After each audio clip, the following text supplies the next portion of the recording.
Bonjour! Alors, bienvenue dans ce nouveau vlog livresque. On est samedi le samedi 4 janvier.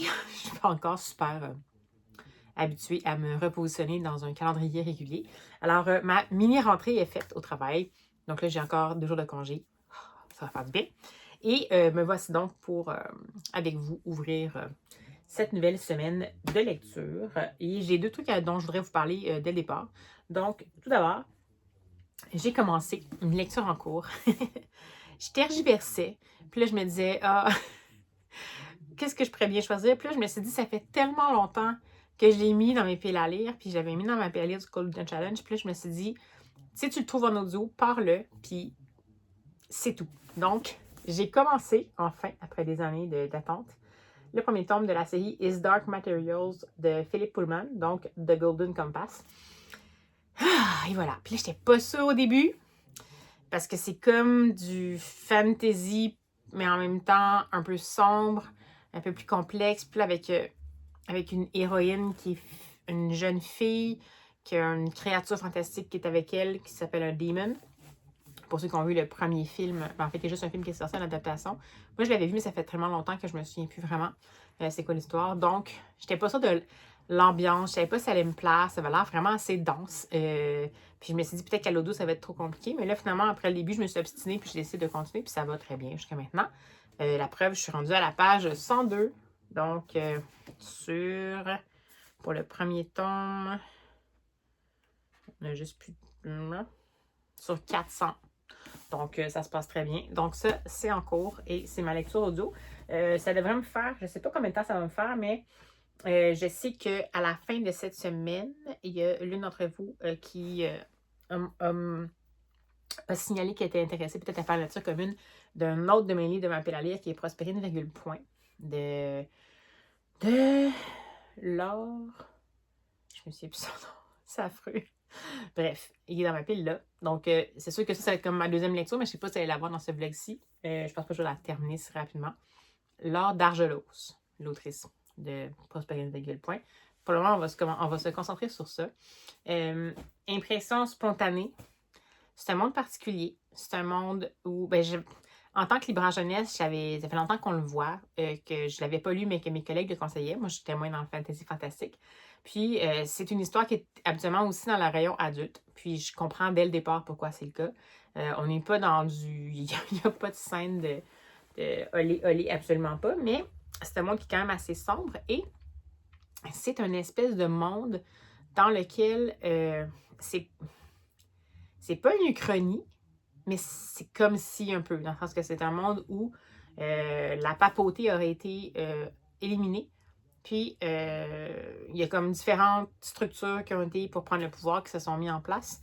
Puis, dans le fond, on est quand même dans la politique, mais on est quand même dans la politique un peu dogmatique. Et il y a une façon de voir les choses, puis il y a ceux qui perçoivent le monde autrement, dont on va comprendre finalement que Lyra, moi je dis Lyra, mais c'est Lyra en anglais, donc la jeune fille va faire partie même de ces personnes-là qui le voient les choses autrement. Son nom Azriel, Lord Azriel. Donc lui aussi c'est quelqu'un qui a l'air de voir les choses autrement.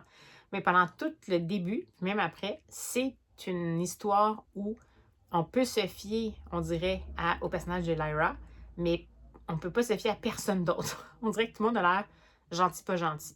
Donc, ça me trouble toujours un peu quand ça arrive, mais c'est correct, ça fait partie de la vie. Et la version audio, je n'étais pas certaine non plus au début parce que c'est une version qui est lue par l'auteur, accompagnée de plein d'autres personnes qui vont faire justement les autres personnages. Je pense que l'auteur, il lit la narration omnisciente. Puis, toutes les autres, tout ce qui est dialogue et tout ça, ça va être des personnes qui vont les incarner, dont Lyra, qui, je ne sais pas si c'est une comédienne adulte ou enfant. C'est peut-être une comédienne adulte qui prend une jeune voix, mais au début, je n'étais pas sûre parce qu'il y a vraiment beaucoup de personnages en même temps. C'est correct parce que justement, il y a beaucoup de personnages, puis je pense que sinon, ça aurait été faisable, dépendant du narrateur, mais ça aurait été compliqué. Mais j'étais comme, on dirait que j'embarque pas, mais j'ai tenu mon bout, puis jusqu'à maintenant, ça va. Ça se passe bien. Donc, voici. Et enfin, j'ai décidé de tenir un de mes objectifs de 2025, qui était de juste me renligner sur la bibliothèque en général, particulièrement pour les BD. Et là, je suis passée à la bibliothèque à 2 bibliothèques et qu'est-ce que j'ai? Des BD et des romans graphiques. Tout d'abord, à ma nouvelle bibliothèque, j'ai emprunté, c'est une nouveauté, je pense, de la fin de l'automne, c'est le livre Mom de, excusez pour la lumière, Mom, c'est de Catherine chez Pau Pau. L'histoire d'une mère qui est devenue maman jeune, mais qui a appris rapidement qu'elle était atteinte d'une maladie assez grave. J'en sais pas plus pour vrai, ça m'avait fasciné parce que je trouvais, c'est niaiseux, mais la couverture m'avait attirée, puis absolument qu'est-ce qui est fait chez Pau Pau, ça me plaît particulièrement. Donc, je me suis dit, pourquoi pas. Alors, à l'intérieur, c'est noir et blanc. Et ça ressemble à ça. Ça, des fois, ça me prend un petit peu plus d'effort pour embarquer. Mais si c'est pas trop chargé, ça devrait le faire. Puis je pense que ça va aller. Bon, peut-être que là, je dis ça, puis en fait, là, c'est très... Mais bref, Mom, donc. Ensuite, le plus récent, Craig Thompson, que j'avais connu... j'en ai lu quand même pas mal, je me semble, Craig Thompson. On dirait que je mélange toujours Craig Thompson puis un autre auteur, mais il me semble que... Je sais pas si j'ai sa liste d'autres BD, d'autres œuvres. Les notes. Auteur visionnaire, oui, on le sait. Oui, c'est ça. J'avais connu avec Blanket et ensuite Habibi, qui étaient 2 BD qui se passent dans des univers complètement différents. Blanket, c'est vraiment, on suit un jeune homme, puis un peu une genre de quête de foi, FOI. Et Habibi, ça se passe au Moyen-Orient. C'est particulièrement intéressant. Ça implique des harems, le monde des femmes à travers ce monde-là. En tout cas, c'est super bien fait. Bref, j'étais intriguée. Là, je l'ai pris en traduction, mais dans le fond, Craig Thompson, je l'ai toujours lu en traduction. Ça donnait comme ça. Donc, je pense pas que ça va me causer de problème. Alors, c'est Ginseng Roots de Craig Thompson. Et, bon, voilà. Alors, Craig Thompson qui se dévoile dans un récit authentique entre documentaire et biographie familiale. Je ne savais pas. Ça dit que il était enfant au début des années 80. Et puis Craig et sa fratrie ont travaillé pendant leurs vacances dans les champs de ginseng du Wisconsin afin d'aider leurs parents à boucler leur fin de mois. Donc, je pense que je vais continuer à vous lire la 4e. En tout cas, ce que je vous lis, là, c'est la 4e de couverture. D'habitude, je mets un petit truc là, pour vous l'indiquer. Donc, ensuite, ça va être de cette activité éprouvante, Craig conservera l'amour des comiques payés à la sueur de son front. En cherchant de nos jours un remède à des problèmes de santé, il redécouvre cette plante quasi miraculeuse qu'est le ginseng. Donc, c'est ça. C'est sûr que si je vois c'est une biographie documentaire, c'est très chargé. C'est une colorimétrie audacieuse parce que c'est en noir et rouge. Donc, quand même, c'est super chargé. Mais ça me fait un peu penser au côté très chargé de Habibi. Dans Blanket, c'est moins pire, mais dans Habibi, c'est aussi chargé. Fait que, bref, ça m'intéressait. Celui-là est un petit peu moins récent. Mais en fait, en Europe, il est sorti, mais au Québec, il est sorti depuis un petit peu plus longtemps, je pense. Ensuite, des suites de BD. Donc, le plus récent, les Sœurs Grimillet, que je trouve toujours intéressant. Donc, les Sœurs Grimillet qui sont en fait une fratrie, pas une fratrie, mais une sororité, et qui ont chacune des personnalités très différentes, puis qui vont vivre toujours des... Je me souviens plus de la prémisse, j'en ai lu beaucoup. Je sais pas pourquoi je mélange toujours, mais c'est pas pareil, là. Mais je mélange toujours le secret de les Sœurs Grimillet avec le grimoire d'Elphie. Alors que le grimoire d'Elphie, ça implique de la magie systématiquement. Les Sœurs Grimillet, pas nécessairement. Puis il me semble que c'est... Ils vivent avec une mère, mais leur père est absent parce qu'ils travaillent. Peut-être que je me mélange, mais bref. Les Sœurs Grimillet, tome 6, La Villa des Mystères. C'est de Di Gregorio et Barbouchi, c'est chez Dupuis. Donc ça, comme c'est un tome 6, je ne vais pas nécessairement vous en dire plus, mais c'est sûr que c'est ça la série en tant que telle. Puis, c'est jamais un coup de cœur, mais je trouve ça toujours intéressant à découvrir. J'aime particulièrement le personnage la plus petite, si je me souviens bien, qui est une grande amoureuse des animaux. Et finalement, j'ai osé, parce que je n'étais pas sûre, de continuer, parce que je me suis dit peut-être que je pourrais lire en roman, maintenant que j'ai commencé la BD. Mais dans le fond, j'ai pris le tome 2 de l'adaptation en BD de Nevermore, qui était de Jessica Townsend. C'est daté par L'Hermenier et Laboureau chez Jungle.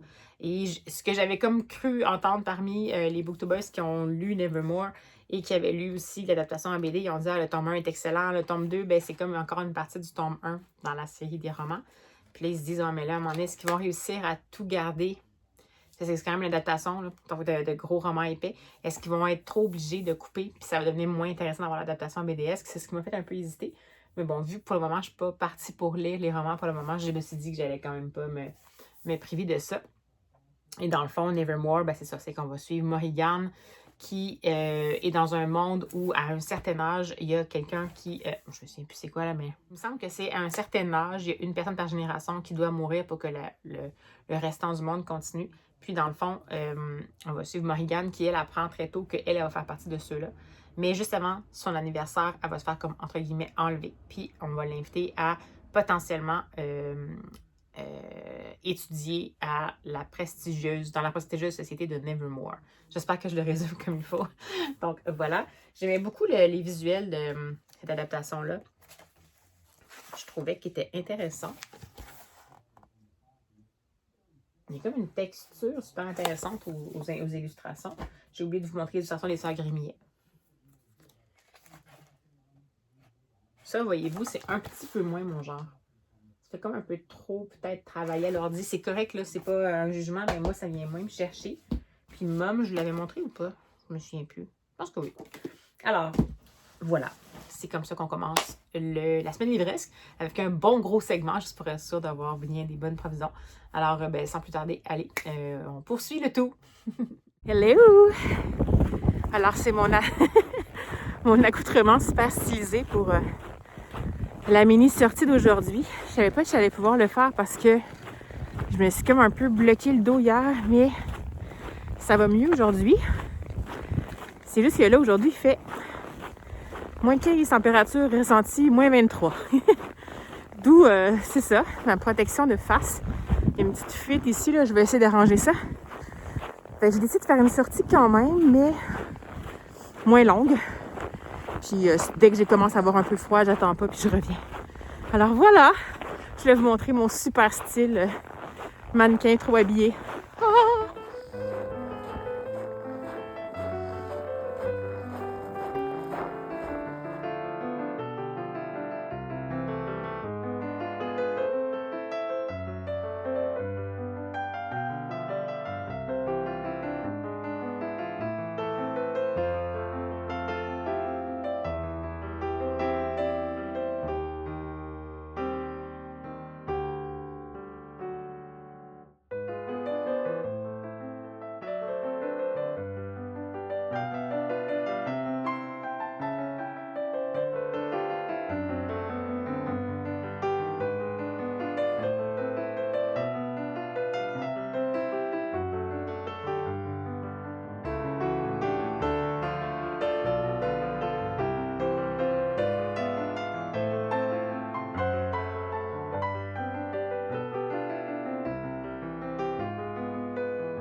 Bonjour! Alors, on se reprend en ce lundi 6 janvier. Finalement, j'ai pas tant lu de nouvelles choses depuis, donc c'est pour ça qu'on ne s'est pas reparlé, mais c'est pas grave, la semaine est jeune, comme on dit. Je vais d'abord vous montrer, parce que vous avez vu dans les petites images que je vous ai mis, c'est une espèce de un petit medley de ce qui s'est passé dans les derniers 24 heures. Je me suis promenée un peu, j'ai fait des petites courses, je suis passée dans une librairie, j'ai pas vraiment eu le choix de m'acheter un livre. Donc, j'ai pris celui-ci que j'avais vu passer sur les réseaux. Journal d'un marque-page de Thierry Fresne. C'est une... Je ne sais pas c'était paru chez qui en premier, en grand format. Mais j'ai vu que le format poche... Alors, avant, ce livre-là est paru sous le titre « Le journal d'un signet » plutôt que « Journal d'un marque-page ». Et c'était publié aux éditions du Vampire Actif, ça date de 2019. Alors... ça me tentait bien. La couverture m'avait intriguée. C'est une petite plaquette. Ça a l'air d'être une histoire du point de vue d'un marque-page. Je ne sais pas si je peux vous dire. Ouais, je vais vous le lire à la quatrième couverture. Ce journal a pour auteur l'un de ses fidèles compagnons de lecture que sont les marque-pages. Acquis par la douce Fleur lors d'une visite au musée Gustave Moreau, notre signet va connaître les enchantements et les états d'âme d'un sujet soumis à la volonté de sa lectrice. Des pages glacées de l'annuaire aux millefeuilles de Gare épais, cette tribulation littéraire nous offre un miroir inattendu dans lequel chacun pourra contempler, comme pour la première fois, le sentiment amoureux qu'il entretient avec les livres. et se pardonner d'être un lecteur versatile, parfois paresseux, souvent exclusif, pourvu qu'il n'en soit jamais rassasié. Ça a l'air tout doux, donc j'ai le goût de le lire vraiment bientôt.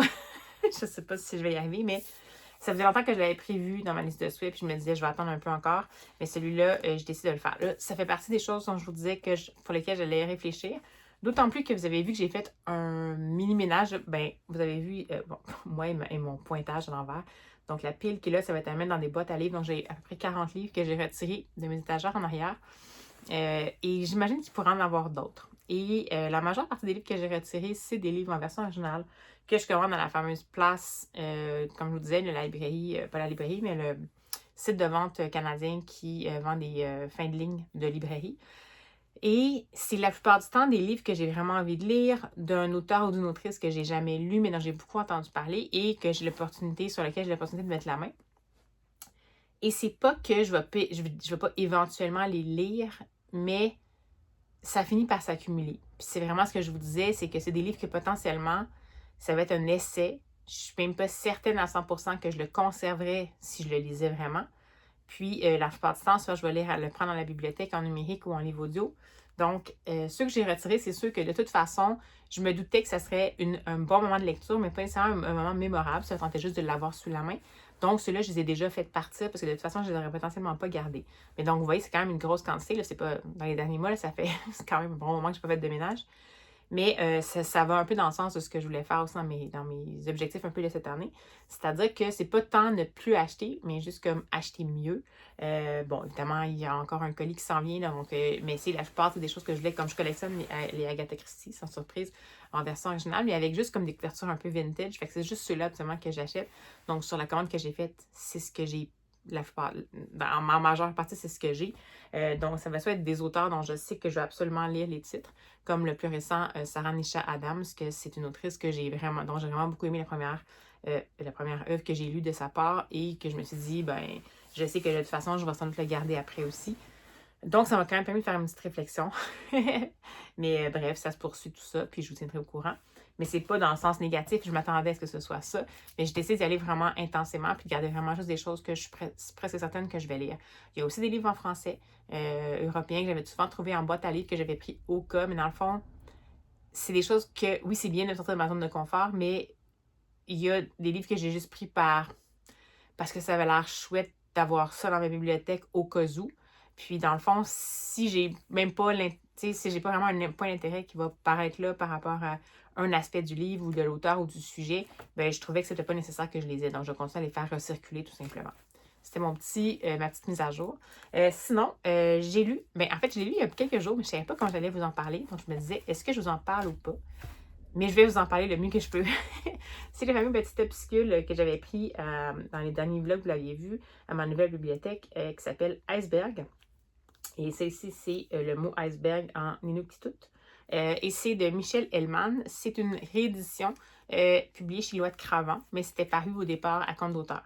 Et c'est un opuscule étrange qui est inclassable. À mon avis, je ne suis pas vraiment sûre que c'est un roman graphique. Je pense que c'est une poésie artistique en forme de prise de position. C'est comme ça que je le perçois. Et, dans le fond, je vous l'avais dit, mais ce que je vais vous montrer un peu, c'est que c'est un livre, a priori, qui fait le pari d'être en inuktitut parce que ça se passe... En fait, ça met en scène un événement historique qui a été super longtemps tu. Donc là, je vais me prendre l'information des extraits informatifs qui sont à l'arrière de la petite plaquette. Puis ça dit dans le fond que c'est un événement qui s'est passé le 21 janvier 1968 dans l'océan Arctique. Et c'est un bombardier B-52 américain qui transportait des bombes H de 1,1 mégatonnes puis qui s'est écrasé dans l'océan Arctique et qui a provoqué par son écrasement une contamination radioactive terrible. Puis ça crée aussi un incendie qui a fait fondre la glace. Puis il y a une de ces bombes-là qui a coulé, mais qui n'a jamais pu être récupérée. Et ça a été, évidemment, on a dit, on n'en parlera pas. Mais c'est quand même un territoire qui est habité avec des gens issus des Premières Nations qui sont là et qui chassent et qui mangent. Qu'est-ce qu'ils chassent dans l'eau? Donc, tout ça pour vous dire que c'est un peu ça le contexte. C'est une façon Michel Hellman a choisi cette façon artistique-là, sans parole, de transmettre, je sais pas, peut-être l'état de comment on peut être outré de la situation, mais vraiment, ce qu'on va suivre, c'est d'un point de vue de quelqu'un qui habite sur le territoire, donc qui est au courant de rien. Donc, ça s'articule comme ça. Donc, on va vraiment être avec, c'est des bouts, des extraits un peu de feuilles mobiles. Donc, vraiment dans l'enchaînement comme ça ici. Et on va voir éventuellement arriver, on voit le paysage, on voit des chiens de traîneau, on va voir, éventuellement, on va arriver le fameux B-52, donc l'avion. Et par la suite, on va voir quelqu'un sur l'eau et on va voir le crash. Mais tout est en silhouette. Donc, comme par exemple, ça c'est un bon exemple. Là. Sur le coup, on se demande un peu qu'est-ce que c'est, mais voyez-vous qu'on a l'aile de l'avion qui arrive ici, les îles, et on va avoir, lorsqu'il va y avoir comme l'explosion puis la fonte, c'est de notre point de vue, nous on sait le contexte, mais si on ne le sait pas, c'est vraiment du point de vue de la personne qui est là, qui est témoin un peu de ça, puis des gens qui vivent un peu sur ce territoire-là, et ça va se terminer sur quelqu'un qui est en train de dépecer un animal qui a pêché dans l'eau, juste après l'explosion. Donc, c'est une façon vraiment différente. Comme je vous dis, moi, je le perçois plus comme un geste politico-artistique. Donc, c'est pour ça que je ne savais pas trop comment vous en parler. Et j'ai pas d'opinion par rapport à ça. C'est-à-dire que pour moi, c'était intéressant d'être témoin de ça. Je trouve que c'était audacieux. C'est sûr que si j'avais pas eu la mise en contexte, je sais pas si j'aurais compris. En même temps, c'est de l'art, fait qu'est-ce qu'il faut vraiment que je comprenne tout. Puis comme mon cerveau, il est comme cartésien, mais une fois que j'ai eu le contexte, j'ai cherché beaucoup trop à comprendre exactement ce que chaque case voulait dire, alors que dans le fond, c'est une histoire qui fait bon, en fait, lire en se laissant porter. Puis comme à chaque fois qu'on va voir, par exemple, de l'art visuel, potentiellement, c'est intéressant d'avoir le contexte, mais aussi juste de se fier sur ce qu'on va percevoir de ce qui nous est proposé comme geste artistique. Donc, je vais juste vous dire que si jamais je ne l'avais pas lu, ben là, je vous ai donné le contexte, mais comme peut-être que vous, si vous êtes habitué à faire ça, mais essayez d'éteindre votre cerveau de compréhension temporairement, de compréhension intellectualisée, parce que je pense que c'est plus intéressant si justement on met ça à off. Ce qui est intéressant, c'est que je pense, je ne sais pas si la première version était comme ça, mais de ce que je comprends, c'est que cette seconde version-là, peut-être qu'elle était, ça dit qu'elle a été revue et augmentée, peut-être parce que justement, je pense que le titre à l'époque n'était pas traduit en Inuktitut. Puis, ce que j'ai trouvé intéressant, c'est que la mise en contexte, donc là, ici, vous avez la page de titre.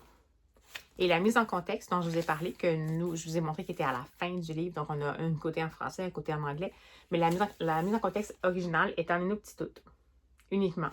Donc, pas d'autres langues. Puis, je pense que ça parle de soi-même, parce que c'est vraiment quelque chose qui s'est passé sur un territoire qui est habité par un peuple et dont la langue est l'Inuktitut et qui était maintenu dans l'ignorance, comme moi qui ne connais pas l'Inuktitut, va arriver devant une mise en contexte. Et si je n'avais pas la traduction au bout, j'aurais pas su c'était quoi la mise en contexte.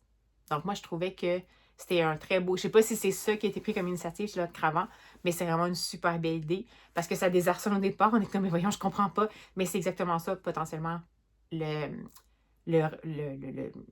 sentiment que potentiellement ce peuple cette nation-là, autochtone, a eu quand c'est arrivé, de ne pas comprendre qu'est-ce qui s'est passé, surtout que par après, on a tué les choses, puis ça a nécessairement eu un impact sur à la fois la flore et la faune, et peut-être même les humains directement. Là. Donc, quand même, important. Je ne sais pas quoi dire, je pense pas que je suis capable de mettre une note là-dessus, mais je pense que j'ai trop cherché à le comprendre, c'est pour ça que mon appréciation était peut-être un peu mitigée. Mais plus j'en parle, puis plus j'y repense, puis plus je l'ai laissé mijoter, puis plus je trouve que c'est vraiment un geste important. Donc, Iceberg de Michel Hellman, cette édition-ci, c'est chez Lotte Cravant. Sinon, je poursuis toujours mon parcours dans The Golden Compass, donc Is Dark Materials, le tome 1 de Philippe Pullman.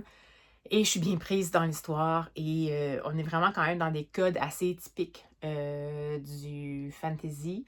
Ouais, c'est fantasy. Mais c'est quand même...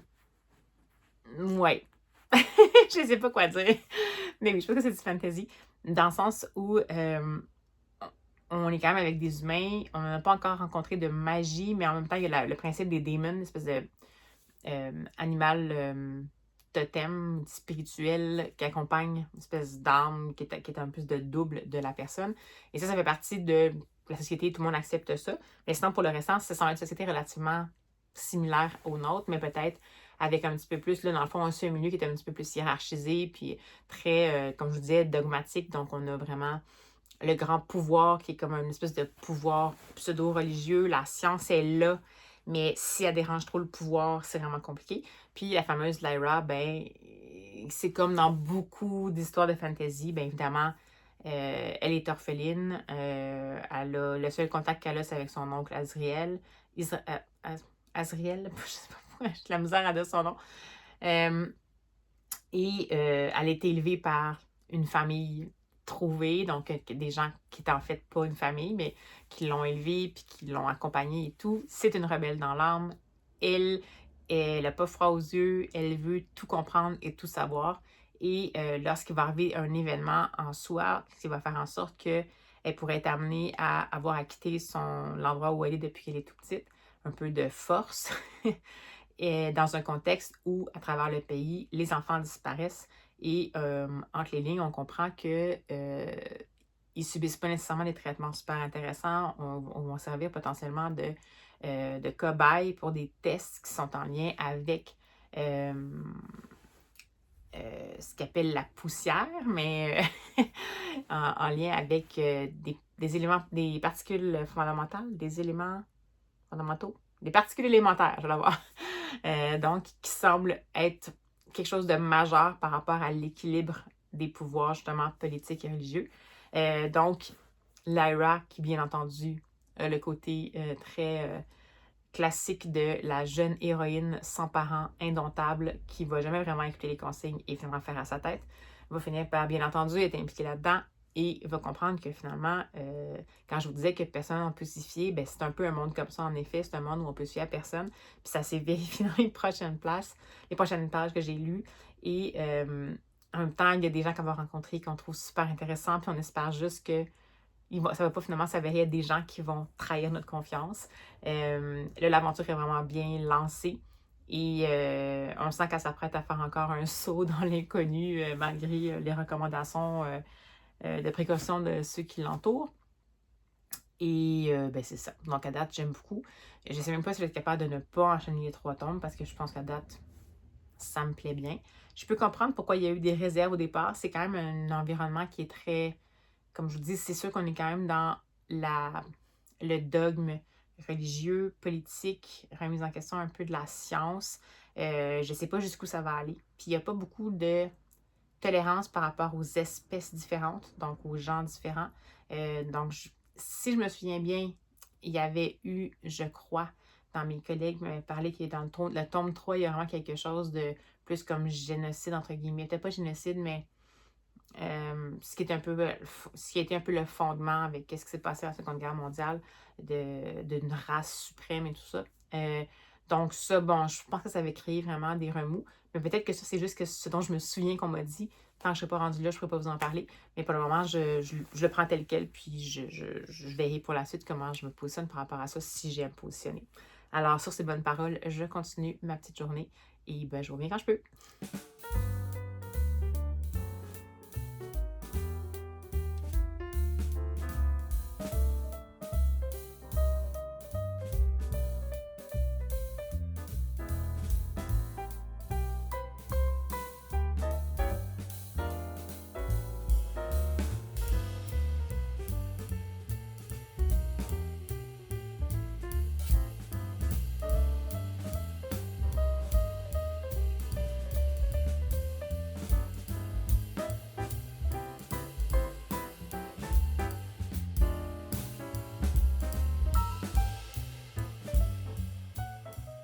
Bonsoir.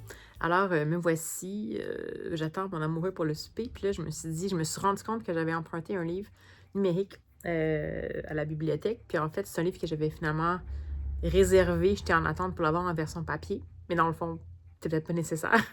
Et c'est le livre Maya contre la malédiction du centre d'achat. Et c'est de Sophie Bédard, c'est chez Pau Pau, c'est une nouveauté québécoise qui est parue, je pense, en novembre dernier. Et on est vraiment dans un style complètement en dehors de ce à quoi j'ai l'habitude. J'avais vu passer, je pense que c'est Sophie Lee qui l'avait lu puis qui avait l'air de l'avoir vraiment beaucoup apprécié. Puis j'admets que c'est ce qui m'a fait le tenter, parce qu'a priori, ça ne semblait pas nécessairement quelque chose qui m'interpellait, parce qu'on va suivre, bon, Maya qui vient de terminer son cégep et qui, le soir de sa dernière journée d'école, finalement, va tomber sur son ex, qui n'a pas l'air à être vraiment prêt à passer à autre chose, alors que finalement, ça s'était juste pas bien passé entre eux autres. Puis, bon, il essaie de la récupérer, il dit « Ah, ben, il faut qu'on se pardonne, je te donne une lettre et tout, t'allais rejoindre chez toi, puis tout ça. » Puis bon, Maya passe à autre chose, elle se dirige vers la maison, elle était censée faire une espèce de célébration de la fin de son école avec sa mère. Puis finalement, entre-temps, elle se fait appeler par le boulot, elle travaille dans un comptoir de Post Canada, dans un centre d'achat, puis quelqu'un qui appelle, puis dit « Ah, là, c'est vraiment la catastrophe, il y a un employé qui est malade, il faut vraiment que tu viennes m'aider, je peux pas rester, là, là, là. » Puis elle est comme « Ouais, mais là, en même temps, je vais demander congé exprès parce que, tu sais, c'est la fin de mon école et tout. » Puis là, finalement, bon, elle se sent comme mal, fait qu'elle va quand même aller aider, puis elle va rentrer. Elle se dirige au centre d'achat, puis elle va arriver à son comptoir. Puis bon, genre, on la voit commencer à jaser avec une de ses collègues. Ça a l'air d'être proche d'un Dollarama, le magasin 10 $. Une de ses collègues qui est assez, qui a beaucoup de verve, qui est assez explosive et tout. Puis bon, elle finit par lui parler de son ex qu'elle a croisé, puis qu'il a remis une lettre, puis qu'elle est comme vraiment, mais là, tu sais, en même temps, ça allait pas bien, il faudrait qu'il s'en remette. Puis, ben finalement, sa collègue est juste comme, ben OK, mais si jamais tu lis la lettre, là, d'un coup, qui voulait se venger, puis qui t'a mis de l'anthrax là-dedans, là, va l'ouvrir dehors. Puis là, Maya est comme juste, ben là, ça se peut comme pas. En même temps, elle va quand même à sa pause, puis elle va dehors, puis elle l'ouvre. Puis quand elle l'ouvre, il y a comme un genre de grand courant noir qui se passe. Puis c'est comme si c'était un peu apporté dans un tourbillon. Puis après ça, elle rouvre les yeux, puis tout est normal. Fait qu'elle rentre travailler et tout. Et là, va arriver la malédiction qui va se matérialiser, qui va faire en sorte que plusieurs personnes qui sont au centre d'achat vont finir par être un peu pris dans une espèce de situation où il faut qu'ils se défendent contre quelque chose, qui ne savent pas trop comment attaquer, qui s'auto-renouvellent et sont dans une espèce de zone où le temps a plus ou moins d'emprise. Fait que je n'en dirai pas plus. On est vraiment dans une aventure... ça aurait pu être c'est un peu le côté un peu farfelu, saugrenu, mais en même temps crédible de Caton dans peut-être son... mon Dieu, ça se passe à Trois-Rivières, dans le quartier hawaïen, Caroline, les ananas de la colère. Et ça me fait un peu penser à ça. C'est déjanté, en même temps, ça se passe en réel avec une part de inexplicable. On est un petit peu dans l'esthétique, disons, film de peur un peu. En même temps, on est dans quelque chose qui s'apparente à un roman graphique d'apprentissage, donc le passage un peu à l'âge adulte. Et je sais pas, les personnages sont vraiment bien faits, on y croit totalement. On les aime, on les haït. Puis la fin est quand même, ça frappe. J'en dirai pas plus. Ça frappe puis ça trouble. Donc, à la limite, si on a l'impression que ça va être juste quelque chose qui est comme un roman graphique plein d'aventures, assez divertissant, avec un humour un peu cynique et tout ça, c'est ça. En même temps, avec la fin, ça rajoute une couche de plus. Fait que je pense que c'est comme... Je sais pas, c'est pas un coup de cœur pour moi, mais ça s'est vraiment bien passé. J'ai été surprise, la première surprise d'apprécier cette lecture-là. Puis pour vrai, je vous le recommande à 100%. Même si c'est pas habituellement votre genre de prédilection, ça vaut la peine de découvrir ça. Donc voilà, c'était donc ma recension rapide de Maya contre la malédiction du centre d'achat de Sophie Bédard chez Pau Pau.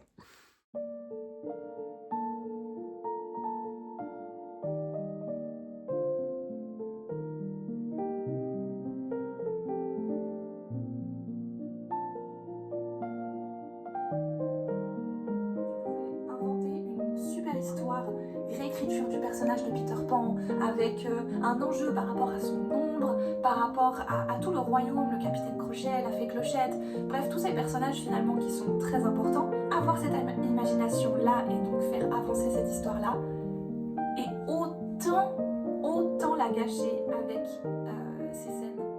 Bonjour, alors on est le vendredi 10 janvier, je crois, et on se retrouve avant le boulot. Désolée pour la tête, c'est encore une fois pas top forme, mais c'est pas grave, on va continuer. En fait, je vous avais fait un petit topo hier. J'étais au boulot, en dehors du boulot, en fait, en librairie pour le boulot. Puis j'étais dans un café, puis j'ai essayé de vous enregistrer un petit quelque chose. Mais comme je ne voulais pas déranger les autres, je parlais pas très fort, puis le bruit de fond de ce café-là était super élevé. Donc, je vais recommencer. J'espère que je vais arriver à dire les choses que j'avais en tête hier. J'ai finalement terminé d'écouter le premier tome de Is Dark Material de Philippe Pullman, alors The Golden Compass. Et c'était très marquant. Très, très, très marquant. Alors, ce que je vous disais hier, je pense, c'est que mon impression première que j'avais de ce livre-là, c'est-à-dire qu'on était dans un monde, au début, je vous disais, je sais pas si c'est vraiment fantasy, mais oui, définitivement. C'est juste que c'est quand même un monde qui donne un peu l'effet d'une uchronie, comme je vous disais, parce que c'est un monde des humains qui aurait potentiellement évolué vers autre chose parce que finalement la papauté aurait chuté et aurait été remplacée par une espèce de forme de contrôle qui était quand même dogmatique et entre guillemets spirituel et très strict et très contrôlant. Mais bref, c'est pour ça que pour moi il y avait une petite confusion, mais on n'est pas du tout dans la science-fiction, bien entendu, on est dans le fantasy. Et comme je vous disais aussi, ce qui m'avait troublé dès le départ, c'est que c'est une histoire où dès le départ, on comprend, c'est vraiment les codes un peu classiques du fantasy. On a une jeune fille qui ne connaît pas nécessairement, qui était orpheline, qui se fait élever dans un cadre qui est atypique, dans un collège à Oxford, qui a comme un peu comme tuteur son oncle et tout ça, et qui a son meilleur ami qui est en fait son alter ego. En fait, dans ce monde-là, tous les humains ont Demon, qui est leur âme, en fait, qui prend forme, finalement, et sans qui ils ne peuvent pas évoluer, tout ça. Donc, on la suit, elle. Donc, c'est vraiment les codes classiques du fantasy. C'est une petite coquine déterminée. Elle a entendu quelque chose qu'il fallait peut-être pas. Ça l'intéresse. Elle tripping d'impatience. Puis, elle va finir par se trouver prise dans quelque chose qui est un peu plus grand qu'elle. Rapidement, ça va débouler. Et on va sentir dès le départ que cette espèce de chose-là qui devient plus grand qu'elle, qui est en lien avec un intérêt majeur des autorités pour ce qu'ils appellent la poussière ou la dust, qui semble être un nouvel élément, une nouvelle particule élémentaire. Donc, on est vraiment à la limite de la science occulte, de la spiritualité, du fantasy, voyez un peu. Elle ne sait pas rien de tout ça, mais elle se retrouve indirectement mêlée là-dedans. Et son passé, qu'elle croit connaître aussi, se trouve un peu indirectement lié à ça. Et tout au long de son périple, évidemment, elle va avoir des alliés qui sont atypiques, des alliés qu'on pourrait penser qui sont des ennemis, mais qui finalement vont s'avérer être des alliés, des vrais alliés. Et elle va aussi avoir des personnes qui sont ouvertement des alliés, qui vont s'avérer peut-être ne pas en être. Et c'est ça qui m'avait marqué dans ce livre-là, puis qui était troublant, puis que je trouvais sombre, puis que je trouvais peut-être même là, plus ça va, puis plus je me dis, c'est du jeunesse, mais il faut être capable quand même. Je ne sais pas si à un premier niveau, à quel point, c'est peut-être que ça va être moins troublant un premier niveau, mais je trouve ça quand même troublant parce qu'en fait, il n'y a pas personne sur qui on peut vraiment se fier dans ce livre-là. En fait, particulièrement les adultes. Donc, ben, c'est correct, là. C'est un peu typique aussi, vous allez me dire, avec une héroïne qui est une jeune fille. Regardez juste Harry Potter, on se pense qu'il n'a pas défaut, et il habite avec son oncle, sa tante, qu'on ne peut pas truster, mais en même temps, il y a d'autres personnes qui sont des adultes autour de lui qui vont finir par être des gens qui vont donner des piliers. Mais dans The Golden Compass, même si c'est des choses qui peuvent arriver éventuellement, ce que ça donne comme image, c'est qu'il y a juste comme certaines personnes qui sont soit des enfants ou des animaux, parce que c'est un monde qui cohabite aussi avec des animaux qui ont leur propre royaume, leurs propres règles, des sorcières et tout ça. Donc, c'est soit des gens qui sont pas des humains ou des enfants. Donc, c'est un peu troublant. Quand on l'avance dans l'histoire, on comprend peut-être un petit peu qu'est-ce qui peut faire en sorte un peu que finalement, ce sont peut-être plus des âmes qui ne sont pas corruptibles, finalement, qui sont fiables, mais bon, on verra. Bref, j'ai été soufflée, la plume est excellente, c'est super bien construit. Ben, là, je vous dis ça, puis ça fait des années que c'est sorti, fait que sans surprise, là, je veux dire, c'est pas... Mais pour moi, ça m'a marqué vraiment la forme d'écriture, la narration qui a été choisie, la complexité du monde, des moments que c'était même un peu complexe pour moi, dans le sens où je l'écoutais en audio, fait qu'il fallait vraiment que je revienne un peu en arrière pour être sûr que j'avais pas raté quelque chose. C'est peut-être un livre quand même qui est un peu audacieux à aborder en audio là, pour moi. Ben pas pour moi, là, moi je suis habituée, mais je veux dire, même pour moi, c'était un peu audacieux. Fait que si vous n'avez pas l'habitude des livres audio, c'est peut-être pas le meilleur pour commencer votre aventure en livre audio. Là, moi en plus, je l'écoutais en version originale, mais bon, ça change absolument rien En fantasy, en fait, j'aurais pu l'écouter en français. C'est juste que je l'avais en anglais dans ma bibliothèque. Fait que je l'ai écouté dans la langue d'origine que j'avais dans ma bibliothèque. Mais bon, si vous l'écoutez en français, c'est peut-être juste que certaines terminologies vont être déterminées en français, un peu comme ça fait dans Harry Potter, ou dans Narnia, ou dans d'autres, je sais pas moi, voyons, Nevermore aussi, qu'il y a certaines terminologies qui ont été déterminées, qui étaient comme les traductions officielles en français. Donc, à la limite, c'est juste ça que ça va faire. Fait que, si jamais vous voulez vraiment l'essayer, vous ne l'avez pas encore lu, vous voulez l'essayer en livre audio, je vous suggère de l'écouter en livre audio en français si votre niveau d'anglais n'est pas suffisant. Mais sinon, c'est pas un niveau qui est si élevé. C'est juste que comme le monde est complexe, gardez vos énergies pour bien comprendre le monde, les liens entre les différents personnages, les liens, la compréhension des différentes entités, puis de comment ça interagit avec eux, puis la compréhension de l'objectif de fond, que même moi, à la fin, j'ai relu 2-3 fois à la fin, puis clairement, c'est sûr qu'il y a des suites, puis je vais les lire bientôt. Je pense pas que je suis capable de vraiment attendre. Mais à la fin, je n'étais pas certaine, même de bien saisir la nuance d'une certaine, de la deuxième volet, disons, qui se déploie à partir de Golden Compass. Je n'étais pas sûre de tout bien saisir le mécanisme de tout ça, parce que c'est quand même assez dense. C'est comme c'est plus comme du niveau de, disons, l'astrophysique puis l'alchimie quasiment. Là, qu'on n'est pas nécessairement dans quelque chose qui était très, très simple. L'astronomie aussi, mais poussée, hyper poussée. Mais bon, jusqu'à maintenant, ça m'a super plu. J'ai vraiment aimé le concept des daemons. Je sais pas comment prononcer ça. C'est D-A-E-M-O-N en français. Je sais pas comment ils appellent ça. C'est pas des démons, c'est vraiment comme un alter ego. Là. Pour les humains, c'est des animaux. Mais comme je vous dis, il y a vraiment un lien super fort avec eux autres, puis c'est vraiment comme leur âme, là, si jamais ils ne peuvent pas être séparés de cette forme-là, en fait, de vie qui est un peu une partie d'eux-mêmes. Donc, super bonne lecture. Je pense que je vais, comme je vous dis, je vais sans doute, là, je vais enchaîner avec une lecture commune, puis j'en parlerai pas dans le vlog ici parce qu'il est déjà assez long, avec une lecture commune avec l'une d'entre vous. Mais je vais sans doute essayer peut-être je vais voir, est-ce que je vais en lire un par mois dans les 3 prochains mois, peut-être, parce que c'est sûr que j'aimerais quand même ça voir où ça s'en va. J'ai peur un peu de où ça s'en va parce que la fin m'amène dans un endroit qui est vraiment. Pardon, ce matin, j'ai la misère. M'amène dans un endroit qui est assez sombre et éthéré et pour moi insaisissable un peu. Puis c'est voulu, là. Mais on dirait que je me dis juste, j'espère que je ne serai pas trop perdue puis que je ne vais pas perdre mon intérêt. Mais c'est sûr que pour les personnages, j'étais super attachée, mais il y a des personnages qu'on comprend qui vont pas revenir dans le prochain volet. Donc, on va voir ce que ça va donner. Bref, super bonne lecture. Et ensuite, j'ai eu l'opportunité sur ma pause repas, justement, hier, comme j'étais justement en librairie. Donc, ma pause repas, j'ai décidé de lire 2 ouvrages que j'ai pu découvrir sur place, c'est-à-dire le premier, c'est Le Jardin d'Émilie. C'est de Lydia Corey. C'est publié en français chez Jungle, mais c'est déjà paru en anglais. Au début, je voulais lire en anglais, mais finalement, j'ai eu l'opportunité de le lire en français, puis c'est super bien traduit. J'ai adoré. J'ai adoré.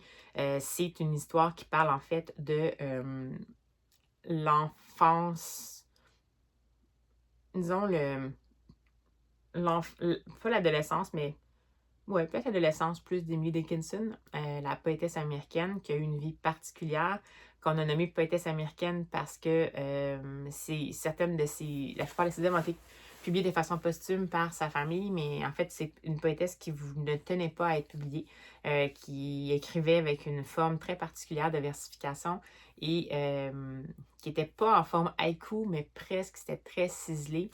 Puis qui écrivait en fait sur tout ce qu'elle trouvait, des bouts d'enveloppe, des bouts de marque-page, des bouts de papier. Mais c'est j'en ai quand même déjà lu un petit peu sur Emily Dickinson, puis cette approche-là, cette histoire-là, c'est super intéressant. Il y a des éléments biographiques qui sont intégrés. En avant-propos, l'auteur a dit qu'elle essaie de respecter le plus possible la seule chose qu'il a faite pour intervenir, en fait, ce qu'elle a pour intervenir, c'est qu'elle a un petit peu comme raccourci l'espace-temps dans le sens qu'elle a pris des éléments qui se sont passés à travers la vie de Emily Dickinson, mais elle les a rassemblés dans une période spécifique, vu que dans le fond, pour éviter que ça aille à aller trop loin, par exemple, l'arrivée du fameux chien qui s'appelait Marco, Bruno, mon Dieu, je me souviens même plus, c'est super important en plus. Carlo, qui a accompagné la vie d'Emily Dickinson pendant 17 ans. Puis en fait, ce chien-là, il l'a eu vraiment plus tardivement, mais dans le fond, dans le livre, elle l'a plus tôt, ce qui fait que ça va comme fitter un peu. Mais tu sais, au bout du compte, ce qu'elle a dit, c'est qu'elle s'est permis ça parce qu'en fait, le rôle que ce chien-là a eu pour Emily Dickinson a été c'est plausible ce qu'elle nous présente, parce qu'en fait, c'est ce rôle-là qu'il y a eu pour le restant de la vie de la poétesse. Donc, j'ai beaucoup aimé ça. J'ai aimé le défi qui a été sans doute pour l'autrice de choisir des éléments biographiques, de les mettre en scène. Tout se tient bien. Moi, si j'avais pas lu l'avant-propos, j'aurais pensé en fait que ça s'est passé comme ça, mais elle a quand même l'honnêteté transparente aussi de nous dire qu'elle a un peu modifié, mais c'est seulement les éléments qu'elle a modifiés, c'est seulement ça. Mais l'univers visuel, là, c'est inoubliable, cet univers visuel-là. C'est comme tout en pastel, tout en tendresse. C'est vraiment, on sent vraiment le lien avec la nature que l'autrice avait, qui était super importante pour elle. Au départ, pour qui, en fait, elle faisait des herbiers et tout ça. Donc, c'est vraiment quelqu'un qui était vraiment, quelqu'un qui était plus spécialiste justement en fleurs, en flore et tout ça. Puis, qui a fini par cette relation-là, puis les émotions que ça faisait vivre, finalement, je pense que ça finit par ça semble avoir déclenché plutôt chez elle cette fameuse soif d'écrire-là, de poésie. Ah, c'était tellement beau, comme vraiment, ça, c'est mon. C'est dans. Ben, en fait, à date, j'ai juste eu des bonnes lectures, là, mais je pense que c'est mon premier coup de cœur de l'année 2025. Le Jardin d'Émilie, en tout cas, en version française, la traduction est excellente. Ça n'a pas dérangé du tout. Je ne m'ai pas senti, en fait, que je ne lisais pas en langue originale. Donc, allez-y, même pour ceux qui sont plus frileux de la traduction comme moi. C'était publié chez Jungle, ça m'a surpris parce que Jungle, c'est peut-être. Je me serais moins attendue à ça de chez Jungle. J'aurais peut-être plus vu chez, mettons, Rue de Sèvres ou Gallimard à la limite. Premièrement, le type d'univers visuel, la longueur du roman graphique qui était quand même. En fait, c'est un docu-BD là, qui était quand même assez considérable. Le produit, tu sais, papier de qualité, illustration superbe. Vraiment, on sent que ça a été vraiment travaillé, tout ça au niveau éditorial. Pas parce que Jungle, c'est pas correct, c'est juste que je me suis habituée chez Jungle à avoir plus de la BD de divertissement, de la BD d'aventure, super bien faite, puis vraiment fascinante, mais pas nécessairement ce genre de produit fini-là. Donc, je suis super contente et vraiment, heureusement, agréablement surprise en fait de ça. Donc, excellente lecture, gênez-vous pas. Et le second livre que j'ai lu, c'est le troisième tome. Oui, j'ai eu accès, puis j'étais comme, oh non, je peux pas attendre. Le troisième tome de Brume, la série Brume. C'est le troisième et dernier tome de la série Brume. C'est de Jérôme Pélissier et Karine Hinder. C'est publié chez Glénat, celle-là. Et ben là, écoutez, c'est le troisième tome, la conclusion de la quête de cette jeune fille-là qui est trop adorable, qui s'appelle Brume. Qui est arrivée dans un village chez un pêcheur, qui était adopté par un pêcheur, puis personne ne sait vraiment pourquoi elle est arrivée là. Lui-même ne savait pas trop pourquoi. Elle s'appelle Brume, parce que quand il l'a trouvée, il y avait vraiment plein de brume. Il l'avait trouvée, je pense, à l'orée de la forêt. Puis elle est toujours persuadée que, en fait, elle veut être une sorcière. Il y a des légendes dans ce coin-là qui disent qu'il y a une sorcière qui s'est enfuie dans les bois parce qu'il y avait comme un dragon, plein d'affaires. Puis les 3 tomes, ça va être vraiment elle qui est comme ah, je suis sûre que je suis une sorcière, puis je vais être vraiment bonne. Puis, tu sais, elle se croit vraiment, puis elle trouve des grimoires, puis elle essaie de faire des potions. Mais ce qui est le plus savoureux dans cette série-là, c'est qu'elle est accompagnée par son meilleur ami, évidemment, je ne vais pas me souvenir de son nom. C'est pas très grave, mais son meilleur ami qui est là, qui est un peu comme un suiveux, un peu, mais c'est sympathique, il croit en elle, mais en même temps, il est un petit peu peureux. Et surtout par son animal de compagnie complètement bizarre, qui est en fait un petit cochonnet, qui s'appelle Hubert, je pense, et qui, lui, finalement, est un cochonnet qui comprend très bien et est très intelligent, et qui va finalement être vraiment celui qui va comme vraiment lire les potions, puis comme finalement faire des affaires dans le dos de Brume pour lui faire croire qu'elle est une sorcière pour pas la décevoir. La dynamique entre ces 3 personnages-là est savoureuse. La plume, mon Dieu, mais quelle verve! Il y a de l'humour là-dedans en même temps. On y croit en même temps, on s'attache au personnage. Il y a de l'aventure, des rebondissements. Le 3e tome, c'est un tome de conclusion. Puis j'avais peur un peu, ben, je me doutais peut-être potentiellement où ça allait aller, mais finalement, ben en fait, je sais pas si tout le monde ça leur a fait ça, mais j'ai eu beaucoup de surprises quand même de quelle façon ça a été amené. Puis j'avais peur que ce soit peut-être amené de façon un peu trop rapide, en prenant des petits raccourcis faciles. Puis finalement, ça se tient bien. Puis ça donne juste le goût. Comme cette série-là, c'est une trilogie. Puis j'aimerais vraiment ça. Ceux-là, je les ai tous à la bibliothèque. Puis j'aimerais vraiment ça les acquérir puis les avoir à la maison. Je pense que je les lirai une fois par année. Vraiment, tout est bon là-dedans. Le visuel qui est très joyeux, mais quand même dans des teintes un peu ocre, tu sais, qui pourrait un petit peu évoquer justement le côté halloweenesque, un peu sorcière, en même temps l'esprit de village, les grandes places pour la forêt. C'est des dessins qui sont bien faits aussi parce que dans le fond, il y a beaucoup d'action, mais on ne va pas se perdre non plus. La façon dont c'est découpé, le découpage est super bien fait. Puis les dialogues, là, genre vraiment. Fait que ça aussi, ben, c'est un deuxième coup de cœur, mais la série était déjà coup de cœur. Mais celle-là, j'ai eu des 5 étoiles pour les 3 tomes. Puis absolument, dans les séries, ça varie, mais là, tout est parfait dans cette série-là. Fait que vraiment, hein, si vous ne la connaissez pas encore, Brume, les 3 tomes sont sortis, vous n'avez aucune excuse. Et finalement, je me cherchais quelque chose à lire parce que je voulais lire un petit quelque chose avant d'arriver à ma lecture commune que je vais commencer dans le prochain vlog. Et j'avais une biographie que j'ai failli faire partir à la trappe dans mon grand ménage, là, mon on-haul ici. Puis finalement, je m'étais comme, oh non, mais quand même, tu sais, c'est Jane Austen. Donc, c'est celui-ci. C'est une biographie de Jane Austen par Fiona Stafford, qui est une grande spécialiste, en fait, de Jane Austen, une universitaire.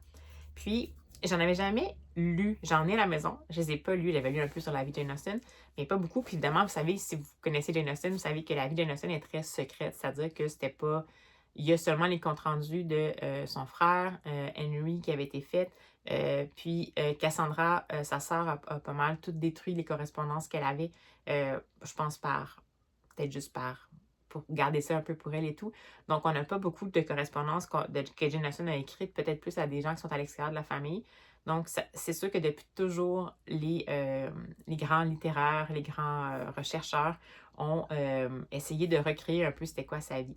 Puis dans celui-là, j'ai trouvé qu'elle a décidé de suivre la vie de Jane Austen en faisant un peu des liens avec ses œuvres qu'elle a écrites, puis, mais sans trop être dans la technicalité. Puis, toujours en ce qu'on comprenant que c'est quand même des suppositions, mais qui pourraient être potentiellement plausibles. Donc, j'ai trouvé que le ton était super agréable, c'était didactique, mais c'était vraiment accessible. C'est sûr que si vous n'avez jamais lu les Jane Austen, ben, ça va quand même un peu divulgacher, mais pas tant que ça. C'est des éléments en tant que tels. Fait que oui, c'est sûr que quand il y a certains éléments qui sont particulièrement dans Raison et Sentiment, puis Orgueil et Préjugés, parce qu'on en parle beaucoup. Fait que si vous ne les avez pas lus encore, puis peut-être Emma, là, mais peut-être que ça vaut la peine peut-être de les lire avant de lire cette biographie-là, mais j'ai trouvé que le ton était super intéressant. C'était une petite plaquette. C'est rare pour les biographies. Des fois, on va aller dans la grosse affaire, mais là, je trouve que c'est vraiment... Il y a vraiment une bibliographie de fou. Là. Je vais essayer de vous montrer. Je ne sais pas si je vais être capable. Mais voyez-vous, ça se déploie en 10 chapitres. Puis, la bibliographie, pardon, je vais voir. Ouais, on a comme 3 pages de bibliographie, comme ça, plus 4-5 pages de notes qui sont en référence à des correspondances qu'elle a étudiées et tout, plus l'œuvre de l'autrice. Fait que c'est super bien sourcé, mais on n'a pas l'impression que c'est aride, que c'est scolaire, que c'est pas pour nous. J'ai vraiment beaucoup aimé ça. C'est pas un coup de cœur parce que, ben, je sais pas, c'est un essai, là, mais j'ai beaucoup aimé ça. Puis je me rends compte que j'ai pas tout vu. J'ai pas tout lu, en fait, moi, dans les Jane Austen. J'ai lu les 3 qui sont le plus connus, le Raison et Sentiment, Orgueil et Préjugés, puis Emma. Mais je pense que j'ai juste vu les adaptations de Mansfield Park. Je pense que j'ai lu Northanger Abbey, mais j'ai pas lu Persuasion ni Lady Suzanne. Mais en tout cas, ça donne vraiment envie de lire ses œuvres parce que justement, il y a certaines choses qu'on va voir qui potentiellement pourraient faire référence à la vie de Jane Austen. Mais ce qui est intéressant, c'est que cette rechercheuse-là dit que Jane Austen n'a pas essayé de faire justement des autofictions cachées dans ses romans. Elle va s'être inspirée souvent de situations qu'elle a vécues potentiellement ou tout ça, mais disons, il n'y a pas un personnage qui est elle en particulier. Ça va toujours être des aspects, puis ça va même être plus comme c'est des romans souvent, surtout pour les 3 principaux, qu'elle va avoir écrit quand elle était plus jeune, puis elle va avoir relu, puis revu pour ensuite être publié peut-être une dizaine d'années plus tard ou 15 d'années plus tard. C'est presque plus des personnages qui représentent elle jeune puis elle plus vieille. Donc, en fait, son raisonnement de elle jeune puis son raisonnement de elle plus vieille, plus mature. Donc, je trouve ça super intéressant. Ça amène vraiment une vision différente de l'œuvre de Jane Austen. Aussi sur la société de l'époque et sur la famille de Jane Austen, qui était une famille qui était très soutenante. Donc, étrangement, parce que c'était une famille quand même de... c'était un pasteur qui était le papa.